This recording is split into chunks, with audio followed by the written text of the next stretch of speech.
And I just want to say, man, big respect to all my subscribers, man. Thank you guys so much for the love and support. Guys, I must say, before I go in anything, I want to say, guys, I uploaded a video, and yes, guys, the quality is poor.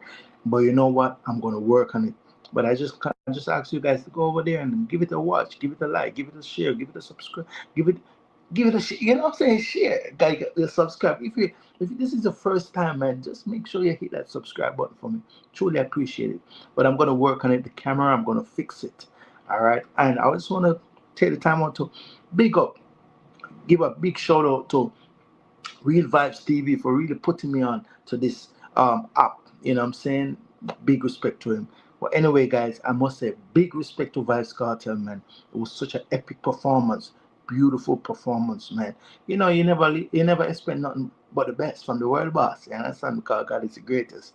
You know what I'm saying? Epic performance, man. You know what I'm saying? He came out there, you know what I'm saying? Just doing his thing, man, to burn the stage, and people them was just gyrating and just having a good time. You know what I'm saying? Also, I want to say Chronic Law, you don't know. That man is a lyricist, you know what I'm saying? A man that, have some good songs, man, full of substance, stimulate your mind, man, you know what I'm saying? Always bringing that fire, you know what I'm saying? So, enough respect to Chronic Law, man. Continue doing what you're doing, man, and just wish you not more greatness, you know what I'm saying?